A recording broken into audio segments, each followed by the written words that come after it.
un gusto recibirlos y estoy a vuestra disposición. Bueno, muchísimas gracias.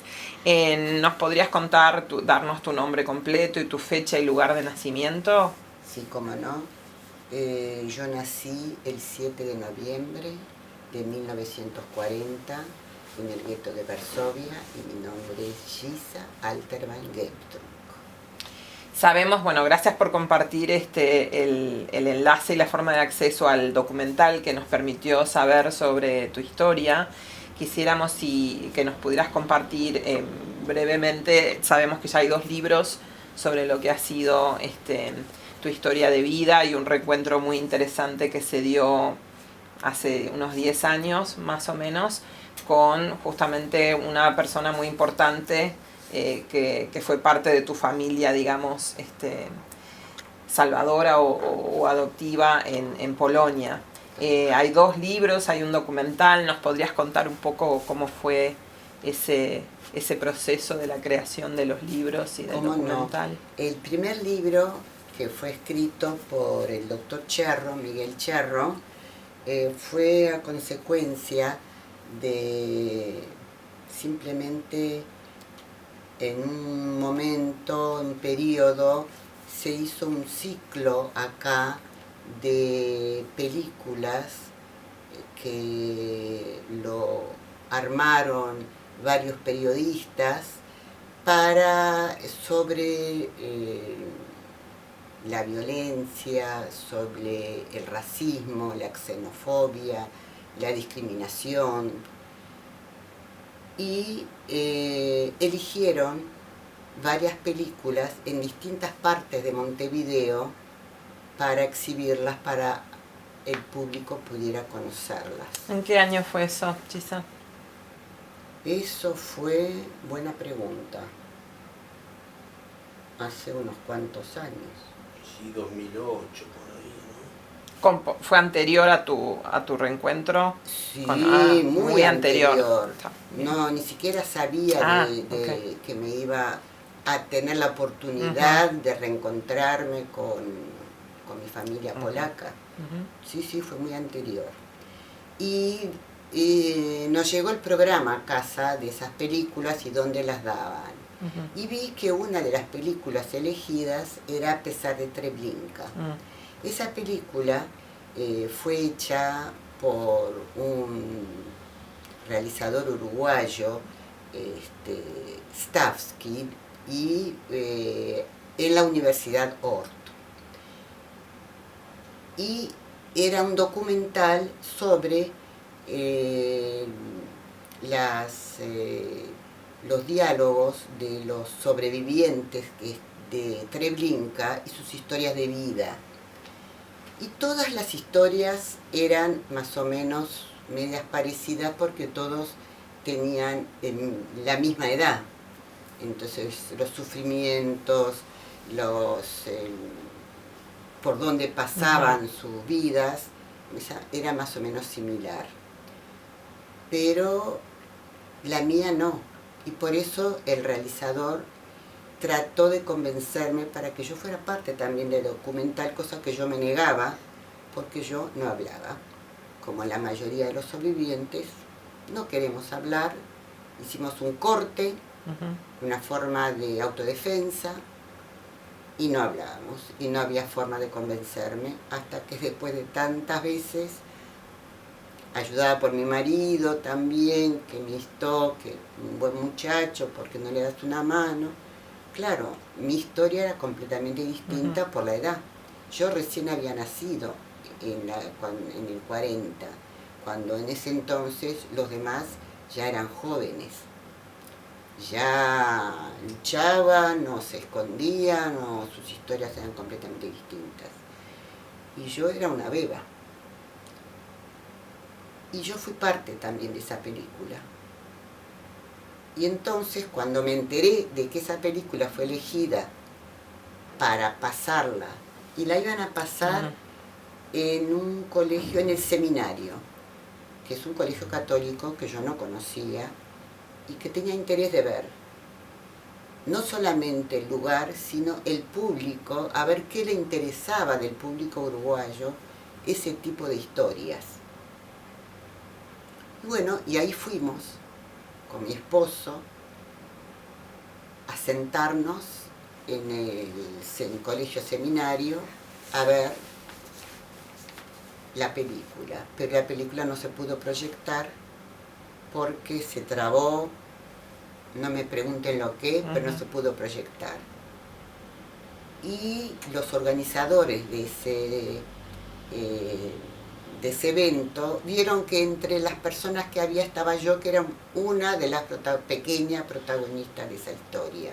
Entonces me pidieron que suba y que hable.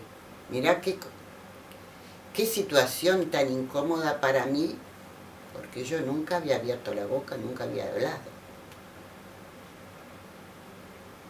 No tuve más remedio que subir, subí, y de a poco me empecé a soltar, de a poco empecé a hablar, de a poco empecé a alargar, de a poco empecé, y como lo digo siempre, lo repito, y cosa que no me gusta cuando la gente repite, pero eso lo repito porque es la realidad.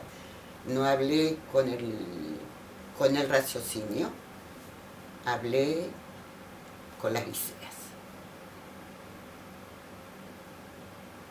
Y eso se ve que impactó al panel que estaba ahí, que yo ni siquiera me había dado cuenta que había arriba un panel con 3 personas, la cual una de ellas era el doctor Cherro, que era justamente grado 5 en psiquiatría. Psiquiatría. Y se especializaba en las infancias, las primeras infancias y adolescencia. Y también estaba un antropólogo que fue una maravillosa persona, que después lo volví a encontrar en un colegio Monseñor Izaza, donde él coordinaba para dar una charla. Y estaba el doctor Antonio Turnes. Ninguno de los 3 los conocía. Pero con el antropólogo, y yo en un momento me sentí mal, porque de tanta emoción, de tanto como que, y lo dije, me siento mal. Y él fue corriendo, me trajo un vaso de agua y me apuntaló. Y eso lo recuerdo hasta cada momento, porque fue como un aire, una bocanada de aire fresco que me ayudó a seguir. Aurelio Gómez se llama, el antropólogo, de raza negra.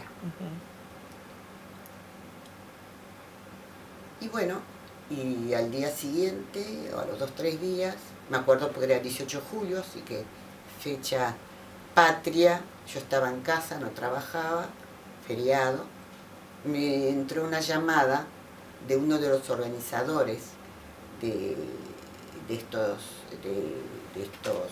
películas, que decía que el doctor Cherro yo le había impresionado y que quería conocerme en persona. Y yo le digo, no sé, si vos pensás, yo no lo conozco, no sé ni quién es.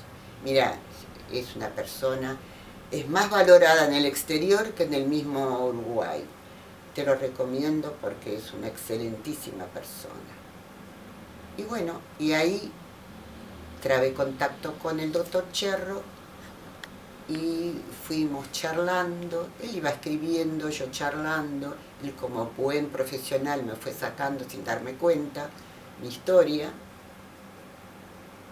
y así él la fue escribiendo. Cuando terminó, era por diciembre, y dice, bueno, me voy ahora a Las Toscas de vacaciones, a mi casita, cuando vuelva quiero sacar el libro.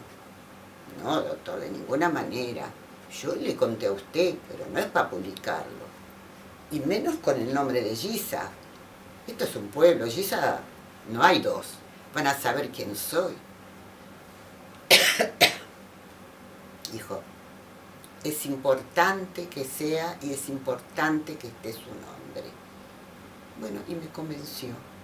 Y así fue como se publicó el primer libro, que fue hecho solamente, hicimos una edición pequeña, creo que 300 o 400 libros, que se agotaron en el día de la presentación en la comunidad, porque se llenó la comunidad.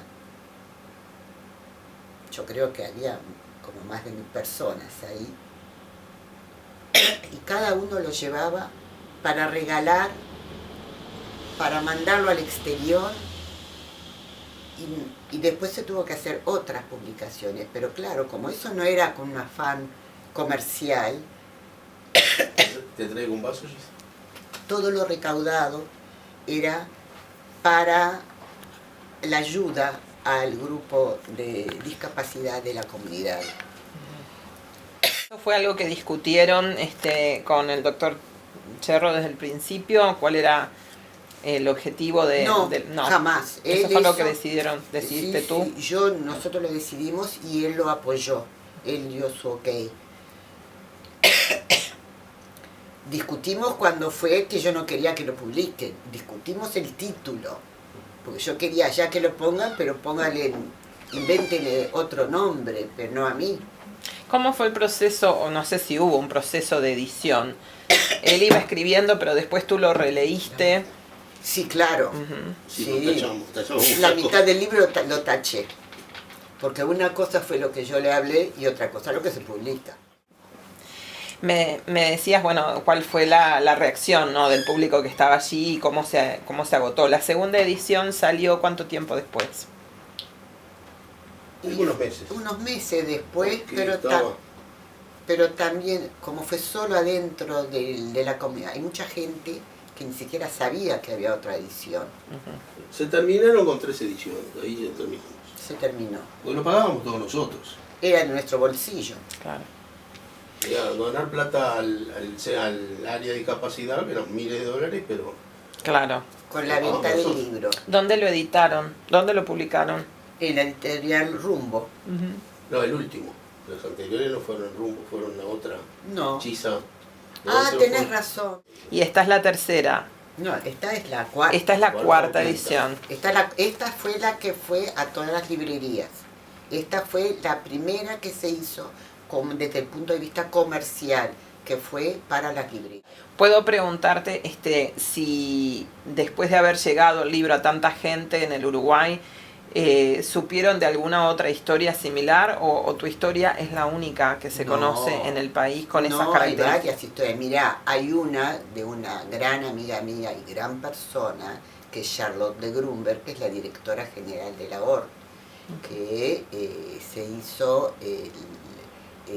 hizo la presentación ¿no? Yo vi en la página de la OR en internet, ella hizo la presentación del libro, ¿no?, de una de las ediciones, si no me acuerdo mal. El redactor del libro, un pequeño video. El armador del libro. Ella fue Ruperto Long. El escritor. Sí. El escritor.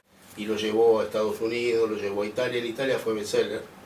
Es decir, estuvo al frente de la venta en buen tiempo, porque está involucrado en la historia de un italiano, entonces eso impactó. Claro. Lo estaban llevando a Israel, no sé cómo anduvo en Israel. Estuvo en Estados Unidos, por toda América Latina, por supuesto, Argentina, claro. Chile, Centroamérica, claro. Chile, Centroamérica, todo. El libro está por acá, si querés te lo muestro. Sí, no, lo tengo. ¿Lo tenés? Sí. La niña que miraba los trenes partir. Sí. Pensando justo en esto que comentabas, ¿no?, de que tiene una consecuencia positiva y también negativa, ¿cómo fue ese proceso para ti? Después de haber contado todo esto y de ver la primera publicación, ¿cuáles fueron las primeras consecuencias? Mira, las primeras consecuencias fue algo como que cambié, que fui otra persona, que no solamente ya no contaba, no era que estaba callada, contaba, sino que si no me llamaban, que me llamaban de muchos colegios, y tengo una experiencia fantástica con el jubilar, que se llama Juan Pablo II, que es Papa polaco. Sí. Y cuando me invitaron ahí a dar una charla, que es un liceo de contexto crítico, fue espectacular el recibimiento, el calor de todos esos chicos. Fue tan hermosa la experiencia, que cuando yo volvía de la charla, mi marido me decía, mira que están bajando email de los chicos que te están mandando ya devoluciones. Gisa, ¿cómo se hace, o sea, cómo se prepara una conversación con jóvenes sobre tu historia? ¿Sabes una ¿Y cosa? qué les contaste? Mi marido, como buen abogado y como buena persona que es todo en orden lo tiene, me dice, Gisa, vos tenés que hacerte un esquema, tenés que ver cómo empezás, cómo hablas, de qué tema hablas. Yo no. Yo largo. Me voy para adelante, para atrás, y así como me preguntan cómo puedo, lo largo. Y vos sabés que me fue muy bien. ¿Qué te pregunté? Estamos hablando de chicos de edad liceal, Sí, de 12 a 18 más o menos. ahí está. ¿Qué te preguntaban? Bueno, me preguntaban cómo me sentía yo acá en el Uruguay, cuando llegué al Uruguay con un idioma distinto y sin la familia polaca, sin cómo me sentía como ser humano, todo nuevo para mí. ¿Qué edad tenías cuando llegaste a Uruguay? 7 años, justo cumplí 7 años. ¿Tenés recuerdos de esos primeros tiempos, de tu llegada al país? ¿Tenés Sí, imágenes de esa llegada? Sí, de mi llegada al país, perfecto. Lo que no tengo ningún recuerdo, que es lo que Cherro siempre me pregunta, de la estadía mía en la casa de esa familia polaca, nada, absolutamente nada. Todavía más, todavía le dije en las charlas que tuve con Cherro, le digo, mire doctor, para mí que me trataron mal, porque yo no me recuerdo de nada. Además, con seguridad, me tenían escondida abajo en un sótano, porque si algún vecino se enteraba, los mataban a todos. Entonces, ¿por qué me iban a tener a mí a la vista de toda la gente? Y Cherro me decía, usted está muy equivocada, Gisa, a usted le dieron mucho calor. Y evidentemente Cherro tenía razón, porque decime, ¿en qué casa, en qué familia, en qué hogar sos capaz de buscar a un familiar tuyo, que ni siquiera es familiar biológico, sino que estuvo en tu casa 5 o 6 años, lo buscas durante 65 años? Eso no es normal. Yo, en el lugar de ella, no lo haría, voy a ser sincera, no lo hago. Fue una etapa de la vida, ya está. Pero ella no. Y eso lo hace un ser tan especial. Creo que es en Dora Bruder, que Modiano dice que lleva mucho tiempo Sacar a luz lo que estuvo tanto tiempo enterrado. Claro. Sí, sí. Creo que es en Dora Bruder que lo dice. Sí, yo lo leí. Claro. Creo que es en Dora Bruder, por eso lo estaba buscando para mostrar lo que es. Sí. Esa es la esencia. Sí. Si está algo tan profundo, Sí. que quizás no salga nunca, sino es alguien que te... Y todavía más. Algunos hechos te lo van llevando, ¿no? Sí. Todavía más, cuando llegué, cuando hablaba con Danulla por teléfono, y ella me decía, vas a ver, cuando llegue, yo te voy a llevar a donde yo te llevaba a esquiar, y donde todos los lugares que vas a ver, que vas a recordar. Nada. Primero, que ahora Polonia es un país moderno, no es la Polonia de 1940, es occidental. Y segundo, que no recuerdo nada. Y bueno, por eso se llama La Maleta, porque Cherro le da el doble significado. Sí. La maleta, como lo que yo tengo acá adentro, que no sale para afuera. Pero por el otro lado, la maleta fue por donde me sacaron literalmente, clandestinamente del gueto. Claro. En el documental comentabas, ¿no?, que llegaste, te incorporaste, empezaste a estudiar en la Escuela Chile, que eso fue una experiencia maravillosa. ¿Recordás otros niños en tu, digamos, generación que también fueran de la comunidad judía? ¿Cómo fue la experiencia de incorporarte a la sociedad uruguaya? Eras chica, así que me imagino que no lo pensabas en esos términos. No lo pensaba, porque en aquella época todos los chiquilines del barrio éramos amigos. ni sabíamos ni qué religión era, ni preguntábamos ni siquiera la religión. Eran otras épocas, jugábamos en la calle con los compañeritos. Hoy en día no es el Uruguay de hoy. Cuando llegaste no hablabas castellano. ¿Tenés algún recuerdo de cuánto tiempo te llevó a aprender la lengua, a incorporarte? Muy rápido. Llegué en noviembre y en marzo ingresé en la escuela. Si algo aprendí muy rápido fue el español. Y sabes una cosa, mi mejor materia fue español. Y las redacciones en 25 de agosto, 18 de julio, me las mandaban redactar a mí para leerlas en las fechas patrias. Por eso le tengo tanto amor a la Escuela Chile.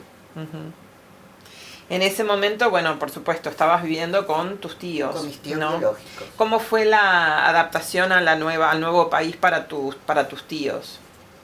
En términos lingüísticos, en términos Fueron más difíciles porque adultos, aprender un idioma, fue más difícil. Pero cuando pasás lo que pasan en la guerra, aprender un idioma no es nada. Cuando pasás cosas terribles. Ahora mencionaste, Gisa, esto de que los niños jugaban y no se preguntaban, ¿no? Qué religión se practicaba, etcétera. ¿Tu familia era observante, era practicante? No, simplemente practicábamos el Año Nuevo y el Día del Perdón y nada más. No era Shabbat, los sábados era lo mismo que el lunes, martes y miércoles. ¿Y eso siguió siempre siendo así en tu propia familia también después? Sí. ¿Cómo te identificaste en aquel momento o ahora, en términos de nacionalidad? ¿Como uruguaya, como judía uruguaya? ¿Te planteaste Perdón, ser uruguaya y ser judía no tiene nada, puede ser la religión y donde naciste no tiene nada que ver. Uruguayos somos todos. Es interesante porque hay gente joven con la que he conversado que se identifican como judíos pero no como uruguayos en estos últimos días. ¿Cómo? Como judíos y no nacieron acá. Nacieron acá. ¿Y no se sienten uruguayos? Se sienten, pero no. Si se tienen que identificar, se identifican como judíos primero y no necesariamente como uruguayos. Curioso. Sí. Nunca me tocó. No, yo tampoco. Yo la primera vez que oigo. Sí, yo no esperaba esa respuesta de alguien muy joven, en sus 30, 32 Pero años. ¿muchas personas? No, Una 2 sola. o 3 casos, pero Debe es ser muy interesante. religioso. No, y no practica la religión tampoco. Ah, no entiendo nada. Sí. Pero es curioso, por eso justamente la pregunta, Son los que en realidad motivos. es una pregunta que vino de Rona, de mi colega, porque ella es la que estaba más... A mí ni se me había ocurrido preguntar eso, para serte honesta. Pero ella sí se lo preguntaba, no sé si porque en Estados Unidos tal vez algunas personas también se han formulado esa especie de dicotomía. En Estados Unidos sí, yo sé que es muy importante tener una religión. Eso es lo que tengo oído. Acá tenemos un país laico, es- tenemos un Estado ajeno a la iglesia, a la que sea, a la religión que sea. Sí, Uno se no identifica sé, por eso como justamente nacional del después... país, y no se me ocurre ponerme otra nacionalidad Sí. tal. Pero fue Uruguayo. interesante, ¿no? Que ella planteó esa pregunta y cuando la Ahora, empezamos a mi formular... condición singular es judío. Sí. O sea, yo tengo una condición singular, nací en un hogar, soy descendiente. Más, en mi estudio un día le tuve que explicar a un procurador, un chico muy hábil que vino del interior, terminó enganchado con nosotros en el estudio. El día me dijo, ¿qué es ser judío? Me dice. Y bueno, es una herencia, porque bueno, te la voy a explicar en términos que vos entiendas. Un viejo allá, Moisés, que dicen que él bajó que Dios bajó a la montaña, no sé cuánto, le dieron, tomalo por Dios, tomalo como quiera, tomalo como lo tomo yo, que simplemente el pueblo había recogido de su vivencia en Egipto muchos conocimientos de príncipes egipcios, los aplicó, pero alguien salió a decir algo y estableció una ley que es prácticamente la llave de la cultura de Occidente. Eso es la herencia. Ahora, yo estoy obligado a sostenerla, porque es de donde yo vengo. Claro. Si fue resultado de una mezcla, si hubo un cosaco que se acostó con una abuela mía, o bisabuela, o tatarabuela, no sé. Sí, este Pero- es un caso interesante porque es una persona joven que aunque no practica, no se considera practicante, priorizó esa identidad, ¿no? Y por eso lo incorporamos a todas las entrevistas, aunque yo pudiera intuir que tu respuesta fuera a ser esa, ¿no? Igual te la quería formular. Curioso, ¿no? Sí. Y él lo entendió, es decir, yo, mi singularidad sí, Si yo reclamo en mi nacionalidad uruguaya, Claro. que respeten en lo mío, que yo respeto al otro. Claro, En la singularidad que cada uno elige de alguna manera para vivir. claro, O acepta como una herencia, como se Claro. lo explica este muchacho. sí, Y lo entendió, y bueno, no se me ocurre pensar de otra manera. claro, Si fuera argentino o japonés, diría lo mismo. sí, sí. Me confirmaste que sí, que te definís, por supuesto, de las dos maneras y no ves una No, separación una entre cosa, ambas claro, identidades. no tiene Sí. nada que ver uno con lo otro. Estaba pensando en este reencuentro, que claro, no en esta futura página donde vamos a incluir la conversación de hoy, vamos a incluir la referencia al documental, entonces no quiero repetir preguntas que ya te formularon en el documental. Por eso te dije Que lo miráramos antes. Entonces te quería preguntar, en el proceso de... Una cosa fue hablar con Cherro sobre tu historia y otra más adelante participar de este documental, ¿no? Claro. Cuando has contado la historia en cada oportunidad, ¿se ha abierto algo en la memoria? ¿Ha habido cambios o has recordado cosas que antes no recordabas? No. Pero hay un detalle que te voy a contar, lo que es la maleta. Yo no tengo recuerdos de esa época, ninguno. Pero cuando nació mi primera hija, mayor, ¿qué nombre le ponemos? Y a mí se me ocurrió ponerle Estefanía. Mi marido dijo, ¿en Uruguay Estefanía? No, terminamos poniéndole Débora. ¿Pero por qué se me ocurrió Estefanía?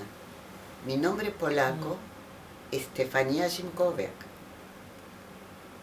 Y ya ves, eso vino de la maleta.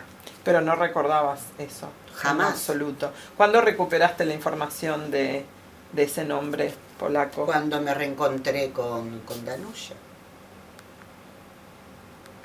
¿Cuántos años después? ¿Tu hija cuántos años tenía ella en ese momento? Mi hija ahora va a cumplir 50 en junio. Sí. Y bueno, y hace 10 años. Estaba pensando en la transmisión de esa historia. Tus hijas no sabían tu historia tampoco. ¿O habías hablado de...? No quería hablar, no hablaba nada. Sabían que yo era una huérfana, sabían que yo vine acá con mis tíos biológicos, sabían, pero nada más. Sabían la diaria, no sabían... Claro. ¿Leyeron el libro y luego te preguntaron cosas o...? No, ya cuando fue con las entrevistas, fue cuando fue todo, ellas lo vivieron junto conmigo todo. Y mi nieta de meses estaba al frente. ¿Qué diálogos tenés con tus nietos hoy sobre tu historia? El chiquito nada, obvio. Pero Tenés 7 años, me dijiste. 7, sí, los cumplió en septiembre. Pero Camila, es una niña que, ¿cómo describírtela? Tiene un sentimiento muy especial frente al otro. Si al otro le duele algo o sufre de algo o está enfermo, ella sufre. O sea, es muy sensible. Tiene una sensibilidad a flor de piel muy, muy grande. Y cuando le hablan, ella está en la calle o está en otro ámbito, o le hablan de lo que pasó en la guerra, ella dice, mi abuela. ¿Puedo traer a mi abuela? ¿Has ido a la escuela de ella? Sí. ¿Hablar Pero con niños? No, ella no a la edad de ellos, sino al liceo. Ella está en la escuela. Y esas charlas, me interesa mucho esto que estamos hablando del diálogo que se entabla con otras generaciones, ¿no? En Estados Unidos también se hace y se invita, ¿no?, a los sobrevivientes a las escuelas. Sí. sigues en esa conversación el modelo que me mencionabas antes, que es que ellos pregunten y que tú respondas, o ellos acceden a tu historia primero a través del libro? ¿Cómo funciona eso? Las primeras charlas que yo daba no estaba todavía el documental. Entonces yo tenía que presentarme. Y cuando me presentaba, decía toda mi ficha, toda mi historia. Después que terminaba yo de dar toda mi historia y quedaba muy agotada, ahí venían las preguntas de los chicos. Cuando ya llegó el documental, entonces yo voy con el documental en la pantalla, se pasa el documental y después los chicos me hacen las preguntas, cosa que no es tan desgastante. Para ti. ¿Qué tipo de preguntas te han impactado más de las que te hacen ellos? Porque estamos hablando de chicos de distintas instituciones, ¿no? Y con distintas formaciones. Colegios ingleses. Bueno, a vos te pasó hace poco que diste una charla con el proyecto Shoah. Ah, y uno de los sí. que contá eso. Mira, eso es interesante. Y también es interesante el encuentro con Servino. Ah, eso es el broche de oro. Lo que fue el proyecto Shoah, no sé si tú sabes de él. A mí me llaman los chicos del proyecto Shoah cuando culmina el año para ayudarles el cierre del año con mi presencia y mi historia, y se ve que yo tengo muy buena comunicación con los chicos, mejor que con los grandes, me parece. En el último año se me acercó un chico que está en el proyecto Shoah, que no es judío, y que fue alumno del Jubilar. ¿Dónde habías? ¿Y qué te conocía de ahí? Que me conocía del Liceo Jubilar. ¿A dónde habías estado? Sí, ¿Cuánto tiempo antes? Más de una vez. Más de una vez aportamos para becas también. Claro. Para ayudar. Bueno, eso fue uno de lo que fue, que para mí fue algo precioso, que no me imaginé que me iba a pasar.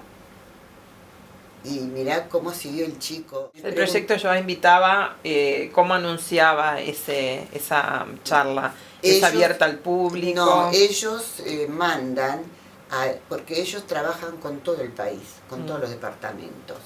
Entonces ellos tienen la base de datos de todos los departamentos. Entonces cuando hay un acto así, ellos mandan a su base de datos de todos para que se inscriban. Claro. Porque todos no pueden entrar. Claro. Entonces, a los que van llegando, ellos los llaman por ponerle, yo que sé, 100, 150 chicos, más de eso no pueden abarcar en un salón donde ellos trabajan, que es chico. Sí, menos.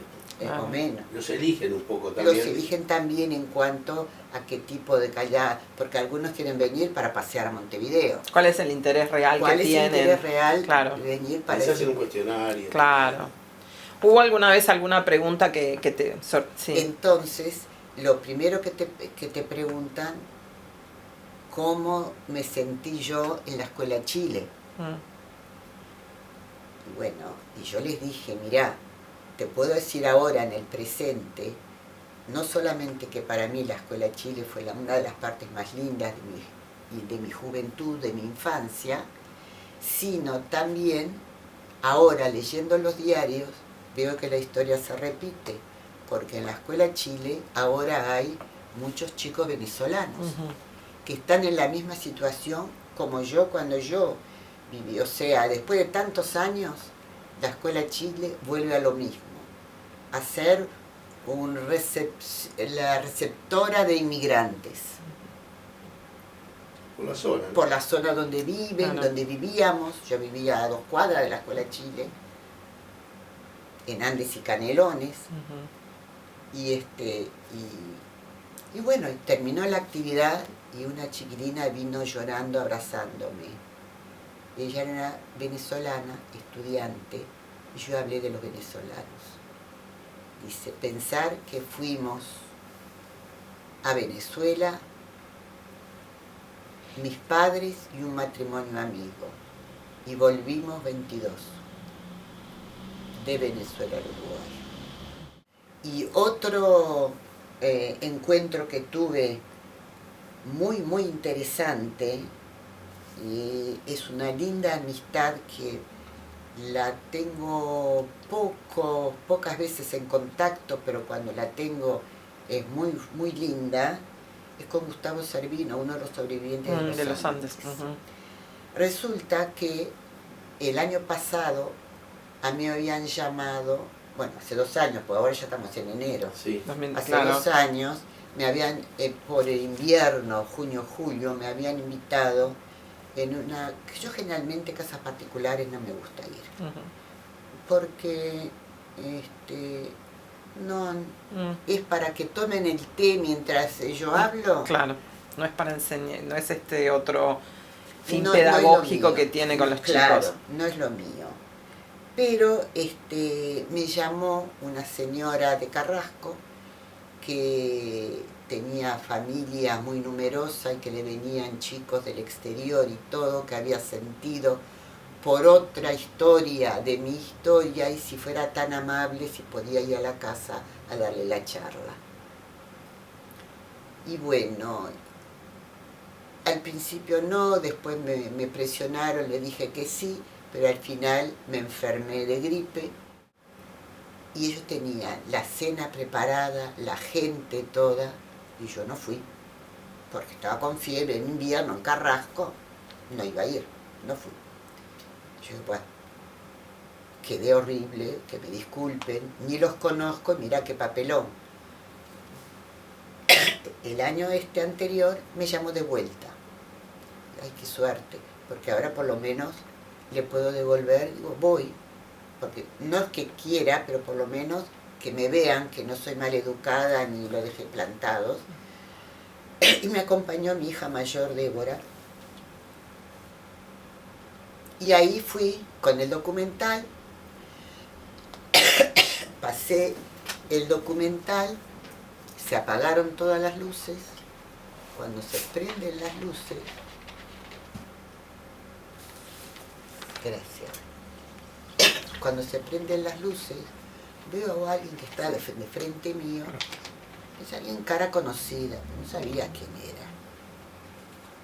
Y era Gustavo Servino, que no era de la familia, pero como eso lo había armado el hijo de un amigo de él, entonces él recién bajaba del avión, porque él vive viajando por el mundo,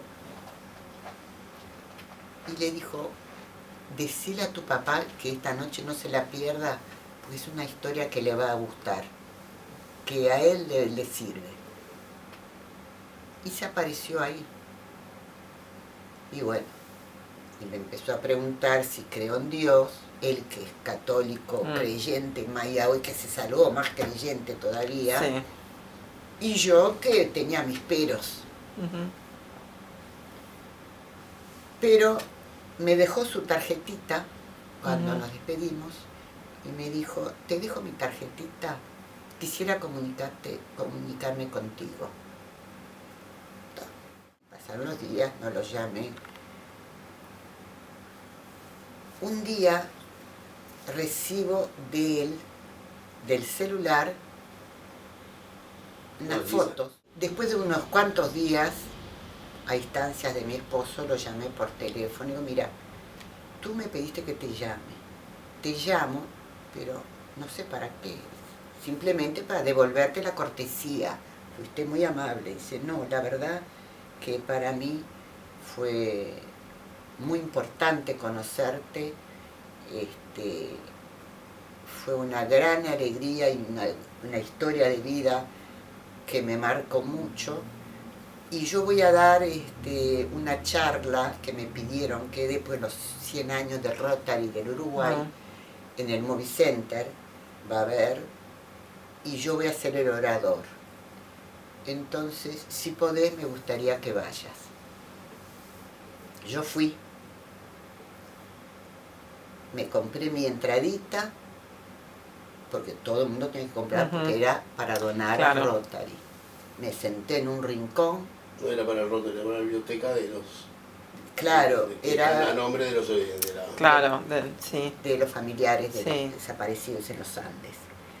Y le llevé de paso los 2 libros, si lo veo, le llevé una bolsita a los 2 libros de obsequio para que los lea.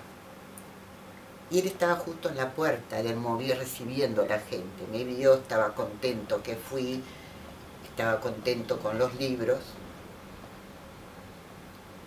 Y después cuando él empezó a hablar de su historia, la historia de los Andes, pasaba, y en una vuelta me pone como pantalla de fondo la foto de Danuya conmigo en el aeropuerto de Chopin, en el primer reencuentro nuestro. Digo, ¿y esto qué es? Y no sé de dónde lo sacó él. Se ve que los que lo aconsejan, lo bajan y lo sacaron. Y habla delante de todos que yo estoy presente, yo supongo, le dije a Mario, mira, estoy segura que era la única judía que estaba en la sala. Porque eran todos de Carrasco, todos, y no conocía a nadie, pero fue muy conmovedor. Y a los pocos días recibo en el celular unas fotos que él me manda. Dice, mira, acabo de llegar de Córdoba, fui a dar una charla y cuando terminé de dar la charla se me acercó un señor, Edgar Wilfauer, que es sobreviviente de la Shoah, es un ingeniero que estuvo en toda la charla, mira, se bancó 90 y pico años, se bancó toda la charla y cuando terminó la charla se le acercó y dijo, yo quiero que usted conozca a mi familia. Y lo invitó y se pasó, creo que fue un sábado, el domingo todo el día en la casa de este señor, unos cordobeses divinos, como todos los de ahí, sí, encantadores. Y él dice, ¿te das cuenta? Yo nunca había conocido un sobreviviente de la guerra, no sabía ni lo que era ese tema, él. Y en poco tiempo conocí 2 historias. ¿Y él, señor, estaba el anuncio de que iba a hablar de tu historia y por eso el señor asistió? ¿O fue pura casualidad? No, de la experiencia. De la experiencia. Y por eso fue, y claro. Y de las fotos que él me manda de la casa de este señor, y me dio el contacto, yo lo mandé a este señor por correo los libros, que nos los agradeció, para que estemos nosotros en contacto, la familia y nosotros, y me manda una foto de un tenedor muy especial.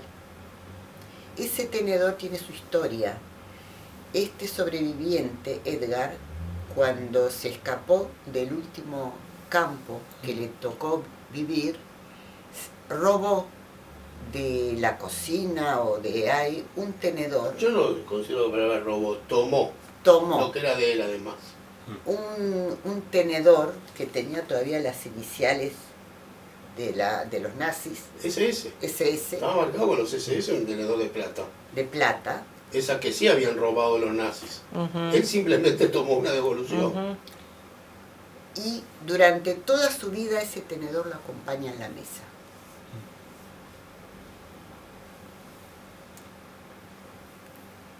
Sí, impactante realmente, ¿no? ¿Cómo te ha cambiado, Gisa, en los últimos años, después del reencuentro, después de haber escrito estos libros, tu posición respecto al contar? Yo me siento en la obligación de... porque el mundo está cada vez peor. Por eso la responsabilidad que decías, que sentís de contar la historia. De contar que en algún lado tienen que creer y tienen que buscar otras soluciones, de que el ser humano respete al otro y vivir dignamente y respetando es la única forma de poder vivir en paz. ¿Experimentaste antisemitismo en Uruguay? Sí. Y más que yo, mi hija mayor. Mi hija mayor, que por su trabajo... Encontraste las 2 cosas, gran respeto en muchos momentos, sí, y antisemitismo en muchos otros. Que no pensaba. Que no pensaba, que los tenían tapados.